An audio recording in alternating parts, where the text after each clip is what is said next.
O primeiro deles foi, que eu vou contar, foi quando vieram me roubar. Eu fui buscar a minha atual esposa, né? A atual não, é a única. Eu tô com a mesma mulher há mais de 30 anos. A minha esposa, quando eu namorava, ela trabalhava num shopping. Saía de serviço, eu ia buscá-la, 11 horas da noite. E os caras vieram me assaltar na porta do shopping. E eu matei os caras na porta do shopping. Esse dia eu quase morri, por quê? Porque quando o cara foi abrir a porta do meu carro para me enquadrar, e por que eu reagi? Que não se deve reagir. Porque nesse dia eu estava levando a farda da Rota para lavar. Ela estava embaixo do banco da caminhonete. Eu não estava fardado, eu estava paisando, mas a farda estava embaixo. Se eu tivesse distraído, os caras tivessem me rendido, os caras iam ver a farda, os caras iam me matar, me zoar, me torturar. Ainda, graças a Deus, Deus me ajudou e eu percebi. Eu fiquei com a arma na mão esperando. Quando eles vieram, um de cada lado do carro, e eles levantaram as armas e anunciaram o assalto, eu abri a porta, eu atirei no que estava do meu lado, o outro atirou em mim, e eu quase morri. Por quê? Porque, primeiro assim, de uma distância muito perto, esse cara que abriu a minha porta, ele tomou o tiro e ele não puxou o gatilho. Se ele tivesse puxado o gatilho, ele teria me acertado, porque estava um de frente para o outro.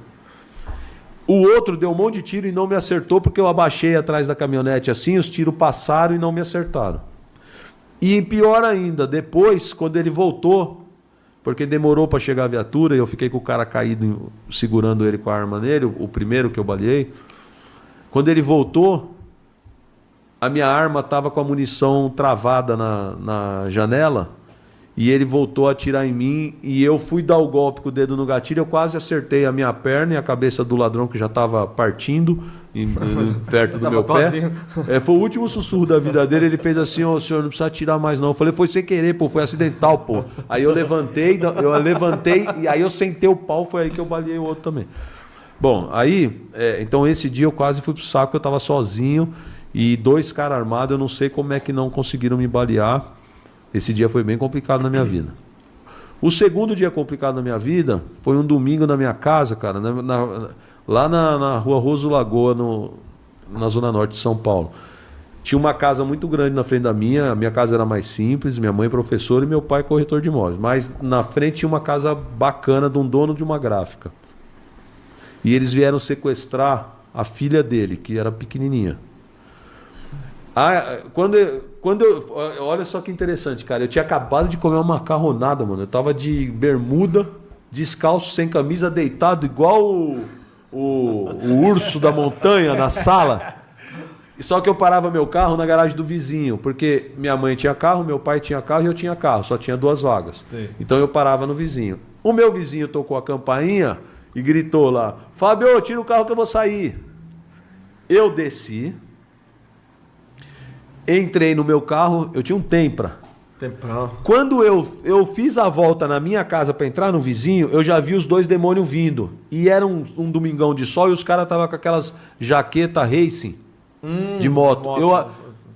Você é rota, mano. Quando você tá no patrulho, você fica ligado em tudo, cara. Você fica com a sua... Sei lá, mano. Parece que você fica que nem a mosca com tanto olho assim, ó.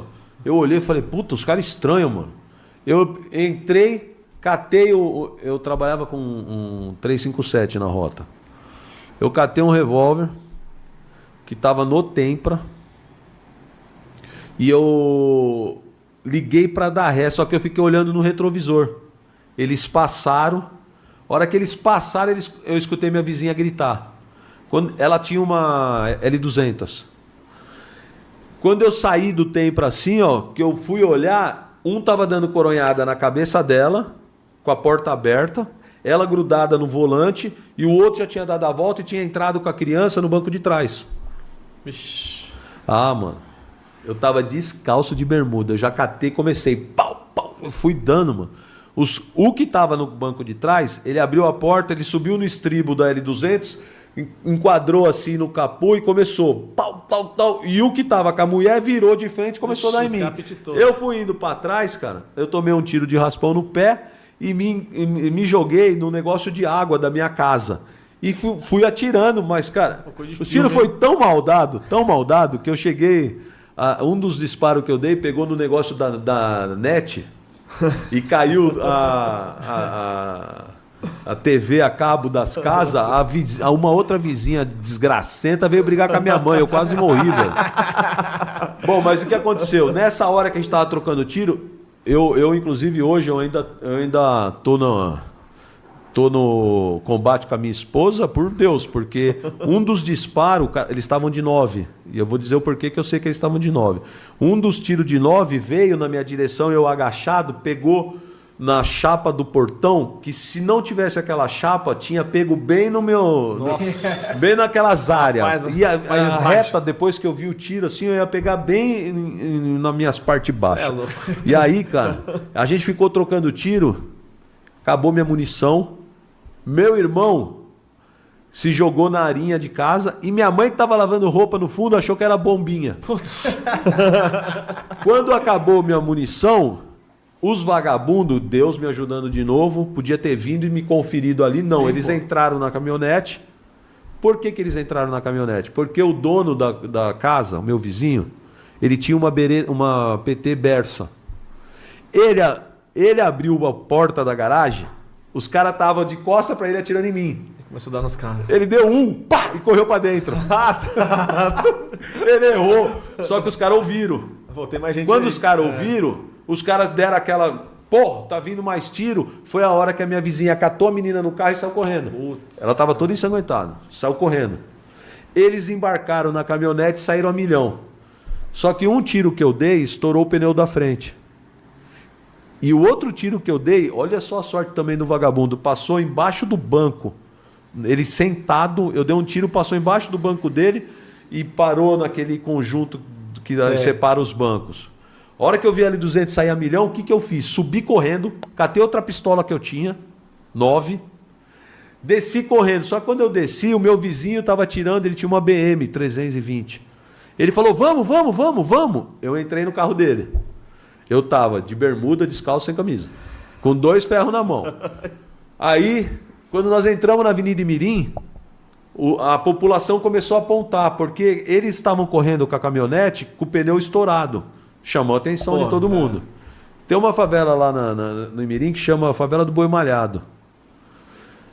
Quando nós chegamos perto do Boi Malhado, a caminhonete estava parada, com as portas abertas, um monte de tiro que eu dei, né? E subia para a favela. Eu virei pro meu vizinho e falei assim, ó, faz um 90, fica com o seu carro que eu vou catar os caras na favela. E subi. E eu tava andando nas vielas da favela com os 2 ferros na mão, descalço e de bermuda. Sem camisa. Cara, uma hora eu parei numa viela, procurando os caras assim, ó, meu. Você vê como era louco, velho. Eu parei assim, ó, encostou na minha costas um cano, o cara deu uma engatilhada e falou, perdeu, deita. Aí eu falei, calma. Quando eu olhei assim, era uma equipe da Polícia Civil do 13º DP. Depois o cara virou meu parça, meu amigo. Aí Você tinha tirado ali. Eu não sei como ele não me matou, cara. Não sei como ele não... Eu acho que ele falou assim, mano, essa barata branca aí, ó, isso aí não é... Não é ladrão. Não é ladrão, tá...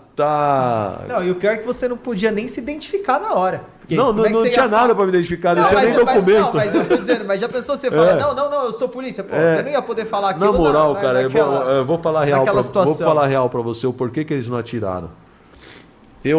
Assim, os caras estavam em 3. Me cataram de costas. Quando me enquadraram, eu parei na hora. Os caras estavam calmos, entendeu? Tá tranquilo. Os caras, eu não sei que dirigência... Até hoje eu não perguntei para eles que dirigência eles estavam fazendo. Também não era problema meu. Mas quando ele deu a calibre 12 nas minhas costas, ele falou, perdeu, deita. Que eu olhei, que eu vi que era a polícia, que eles estavam com colete, aqueles colete preto, escrito Polícia Civil. Eu falei, sou polícia. Os caras, larga a arma e deita. Eu soltei as armas, fui abaixando, soltei as armas, deitei no chão. Ele falou, você é polícia o quê, mano? Eu falei, eu tô baleado, cara. Eu sou policial da rota. Aí o cara falou, o que você tá fazendo aqui sozinho? Sem camisa. Descalço. Aí eu falei, cara, eu acabei de ser assaltado. O carro tá na rua de baixo aí. Eu acho que eu baleei os caras. Aí o cara que tava com a calibre 12 tirou a 12 das minhas costas e falou, levanta. Levantou, quando eu virei de frente, ele falou, você é polícia de onde? Eu falei, eu sou tenente da rota, mano. Putz. Tenente Paganoto e tal. O cara, sério, velho? Falei, sério, meu. O carro tá embaixo, a vítima, tudo. Troquei tiro, não caiu a ocorrência. E eu tava drenado, louco. Ligado, imagina. Aí os caras falaram, meu, você é doido, velho? Você tá sozinho aqui dentro da comunidade? Eu falei, não, na verdade o carro tá aqui embaixo. Eu subi e entrei aqui na primeira viela para ver se eu trombava. Eu não ia afundar lá nos predinhos. Na verdade eu ia, né? Os caras te salvaram duas vezes. Mas já pensou, aí não dava, né? É que, cara, tem um negócio que é o seguinte. Quando você está numa ocorrência de nível altíssimo de estresse e de adrenalina, você precisa ter alguém do teu lado para falar, calma, vem cá, para. Porque senão você cega, foca. né? Então, pô, até querer... Você já viu o pitbull quando você provoca? Vai indo, Ele não solta e para. Ele não para. Mas aí aquele caso, só um parênteses pra você terminar, vai surgir o Soares interrompendo, do policial que entrou na favela lá, juntou o cara deu tiro no pescoço dele sozinho. Você fala, pô... Você cega. Por isso que é bom você trabalhar em equipe. Porque quando você está em equipe, o nível, às vezes, um tá mais tranquilo, o cara fala, meu, calma, volta. Eu tenho uma ocorrência na Zona Sul, que depois eu conto que também é essa, que eu quase morri, que eu vou falar, quem me brecou foi o estagiário. Ele que ô chefe, volta. Eu já falo dela. Aí essa daí da favela, os caras me colocaram na viatura da Polícia Civil, me levaram para casa. Primeiro nós passamos na avenida. Na avenida, quando nós chegamos, já tinha uma viatura da PM com o dono do carro. Os caras falaram, e aí? Eu falei assim, ó, eu vou passar em casa, vou botar um tênis, botar uma camiseta, pegar meu documento e encontro vocês no DP. E essa viatura ficou preservando, veio outra viatura, levou o dono do carro para o 38 DP e depois eu encontrei com eles lá. Beleza. Então essa também eu quase fui pro saco, porque eu tomei um tiro de raspão no pé. Foi pouquinha coisa, só um farelo. Podia ter morrido pela própria polícia, né? Essa foi foda. Para você entrar com tudo lá e... A terceira que eu quase me ferrei, eu estava trabalhando a paisana no CP Choque. O que aconteceu? Eu já estava trabalhando infiltrado na facção, que eu fiquei 2 anos infiltrado na facção no PCC. Mas essa ocorrência não foi trabalho infiltrado. Eu estava entrando no quartel, voltando de coisas da época da infiltração. E um policial chamado... Deixa eu ver se eu não... Ou é Trindade ou é Batista. É que ele já morreu. Ele estava fazendo a guarda do comando do CP Choque. Quando nós já entramos com a Paraty, nós 4, ele pegou e falou assim, ô chefe, preciso falar com o senhor. Eu parei, falei, fala. Ele falou, ó, eu estou fazendo o bico de linha branca. Geladeira, fogão, essas porra da Marabras.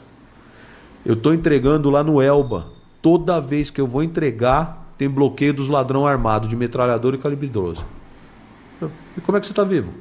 Ele falou, chefe, os caras sabem que nós vamos entregar na comunidade.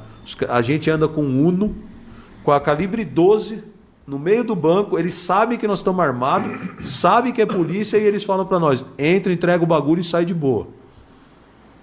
Falei, mano, nunca ouvi isso. E eu vou no Elba toda hora. Falou, chefe, tá desse jeito.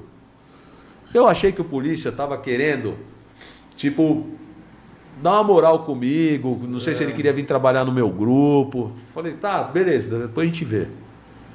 Passou uns serviços, fui entrar de novo ele. Ô, chefe, ontem a mesma coisa, o bloqueio lá.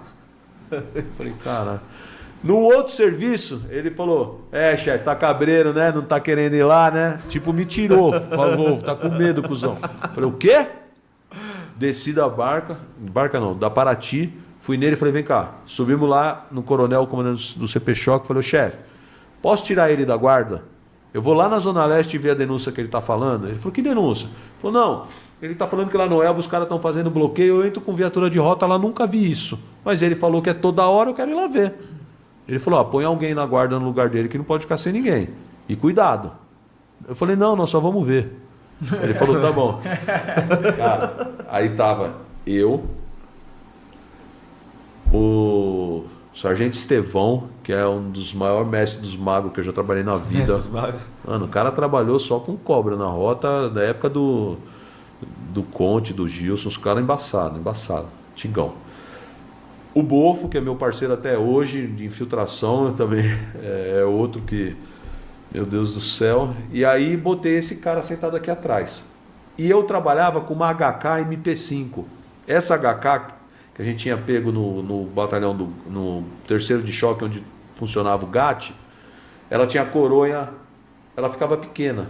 Então ela ficava no meio das minhas pernas aqui na Paraty. Foi isso que salvou minha vida. Se eu tivesse com um fuzil maior, eu tinha morrido. O Elba, cara, o Elba, não sei se vocês sabem, era a comunidade na Zona Leste ali, com a cocaína mais pura de São Paulo durante muitos anos.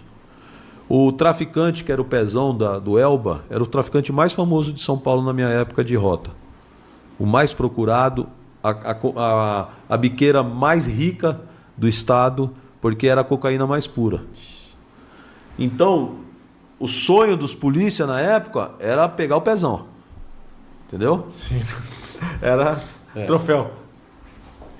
E eu não sei de ninguém que pegou ele, mas eu nunca consegui chegar nem perto. Não pegou? Mas, não. Ixi, Liso. era outro nível.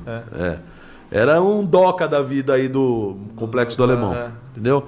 Aí o que aconteceu? Quando a gente chegava de rota no Elba, o Elba, você vinha da Avenida Oratória ali, quando você entrava à esquerda, ele tinha uma entrada que bifurcava com um negócio de gás aqui, do lado esquerdo tinha um bar que era da família do Pezão, uma viela e uma igreja. E depois você andava tipo uns 600 metros até a entrada da favela, que era a rua sem saída. Então, como funcionava para as viaturas combaterem o tráfico ali? Você pegava alguns flagrantes de tráfico na viela da igreja, porque era logo na entrada. Então, se você entrasse e o olheiro vacilasse, você na correria você pegava o cara ali. Só que ali o cara ia estar com 100 papel, Tava tudo pra 100 pinos.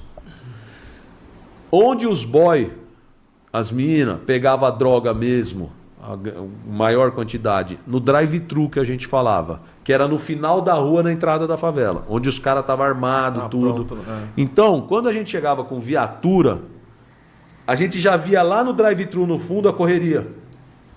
Era muito difícil pegar. Pegar os caras. Muito difícil pegar. Quando eu fui fazer essa verificação com esse menino, com o Trindade ou Batista, não lembro exato o nome dele, ele morreu no latrocínio. Quando eu fui fazer com ele, eu nunca tinha trabalhado com ele, ele era um cara da guarda.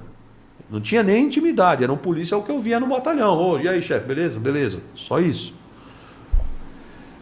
Eu virei para a minha equipe e falei assim, já que nós estamos com o carro descaracterizado, e eu estou com a HK, vamos entrar direto pro tru. Vamos parar na pequena. Só vamos olhar, né? Só vamos olhar. Eu falei, vamos direto pro drive. Vamos pro drive. Eu só entrava de rotona, barcona, fardado. Falei, vamos aproveitar que nós estamos paisando, mano, com o carro descaracterizado, vamos lá no drive. Quero ver se eles estão fazendo bloqueio lá. Aqui, mano, a gente tomou uma invertida. Porque quando eu entrei, na entrada, já perto da viela, onde era o negócio do gás, os caras estavam com bloqueio montado ali, do jeito que ele falou. O ladrão tava com uma Beretta 9 no meio da rua, o outro com uma 12 e os moleques com umas quadradas, pistola 40. Tinha dois molequinhos, que devia ter uns, 12 anos, com umas mochilas desse tamanho, lotado de pino, sentado na calçada. Eu nunca tinha visto aquilo ali. Você é maluco. Eu encontrei um Elba que eu nunca tinha visto de rota. E o pior, eles fecharam o bloqueio igual a polícia, apontando as armas assim e mandando parar o carro. Agora você imagina, você está dentro de uma viatura descaracterizada, uma metralhadora no meio das suas pernas, cada polícia teu com uma pistola aqui, e os caras com a calibre 12 com as beretas. Eu até hoje eu lembro, cara, de eu olhar pro cano da bereta assim, na minha cara, do lado da janela assim. E aí eu te falo que é Deus, cara. É Deus, porque esses dois caras, o Nego Estevão e o Bofo que estavam comigo, esses caras, eles atiram e eles puxam a arma numa fração de milésimo de segundo. E nesse dia, ninguém sacou arma. Primeiro que assim, a hora que deu essa trombada, eu tentei me encolher assim, falei, puta, eles vão atirar. O Bofo que tava aqui, ele encolheu aqui e falou, vai caralho, sai, o cara vai atirar, mano. Ninguém sacou. Se um de nós tivesse aberto a porta para tentar descer, ou pego a arma e levantado assim, a gente ia ser fuzilado os quatro dentro do carro, no meio da rua. Nós endurecemos, ficamos quietos, e o ladrão, cara, até hoje eu não sei como ele não viu a coronha da HK que estava no meio das minhas pernas. Porque ele ficou na janela aqui, com a bereta apontada. Com a bereta apontada na minha cara, assim, olhando. E ele não viu a metralhadora. Aí eu fiquei duro assim, olhando assim, Olhando, cara, aí ele virou pra mim e falou, aê, boy, vai lá no drive, pega e rapa fora. Opa, eu fiz assim, vou sair vivo. Não, eu fiz assim com a cabeça. Caramba, mano, que situação.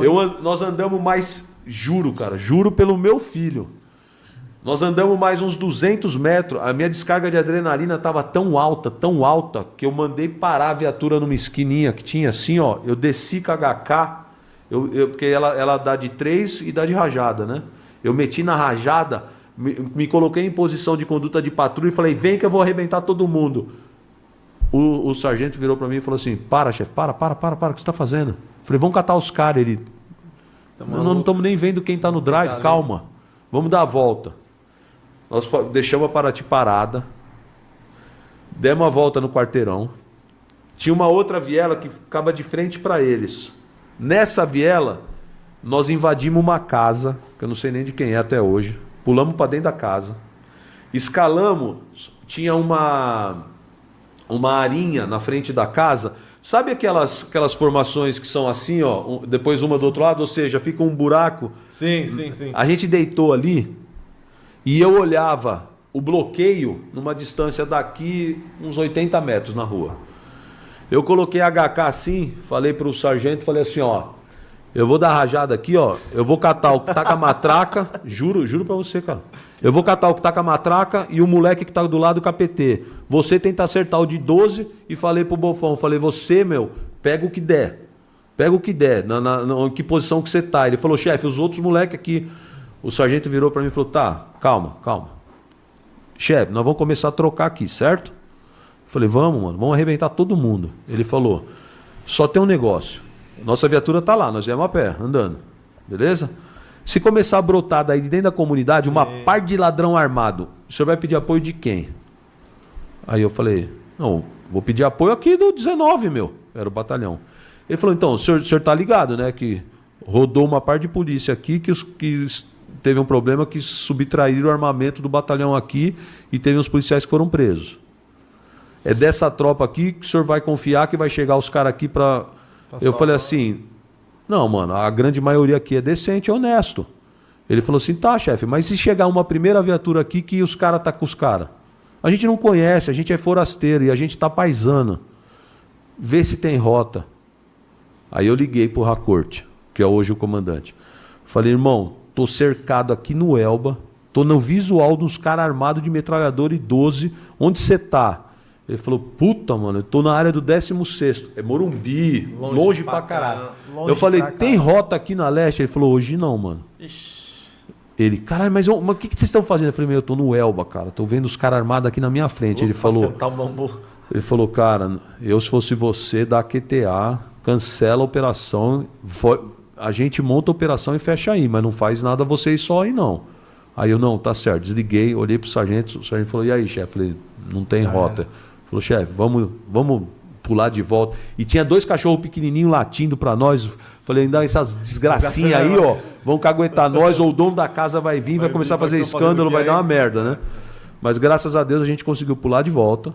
Voltou em conduta de patrulha na rua, paisano, eu com o metralhador e os caras de pistola, até o carro, saímos pela rua de trás e fomos embora. Fui até o grupamento aéreo, na Zona Norte, Campo de Marte. Liguei para o comando geral, que na época eu despachava direto com o comando geral, peguei um Águia, o piloto do Águia com a equipe, com o fuzil, tudo. Falei, vamos fazer a operação e vamos fechar, vamos catar tudo aquilo que eu vi. Fizemos um rasante ali com helicóptero, com viatura de rota. Quantos caras tinha lá? Não tinha mais ninguém. Nada, zero. Por quê? Porque os olheiros daquela comunidade, cara, viatura, os caras viam de longe. Helicóptero, tudo, radinho, os caras, o Águia. Impressionante, né? Entendeu? Não vi nada. Para não falar que não vi nada, nós entramos, eu estava no helicóptero, depois os caras pousaram, os caras usavam um centro de distribuição da Casa Bahia ali, inclusive para fazer pouso e tal. Nós pousamos, eu fui com a viatura, encontrei a equipe do Coronel Racorte lá, a gente estava atrás, nessa viela, onde tem a igreja, ali, conversando, tipo assim, porra, mano, não tem ninguém, cara, já andamos nada, estamos lá, entra um desavisado lá. Ô, tem de 10 aí? Tem de 10? Só que tinha a gente tava com a gente, tinha uma equipe fardada. Os caras, o quê? Sério, tá me vendo aqui, mano? Não, eu não. Desculpa aí. Tem não, 10 desculpa conto pra prestar? Tem 10 conto não, pra prestar? Você vai chorar agora. Desculpa o quê? Foi lá e deu um abílio, catou. Quando catou, o que você tá querendo comprar? Não, era um policial. Era um polícia? Um policial usuário, foi expulso, foi preso, né? Arrasado o cara. Ele estava tão nóia. Nem viu os policiais. Ele era do batalhão de Santo André. Ele era tão nóia, cara, que ele entrou noiado para comprar. Ele não viu que tinha uma equipe fardada, ele viu só a gente paisana, ele foi comprar. A hora que ele viu o fardado, que nós já fomos para dar o esculacho, que ele viu que a conversa ia ser um pouco mais... um pouco mais dura, ele, eu sou polícia. Aí caiu a casa dele. Aí caiu a casa dele.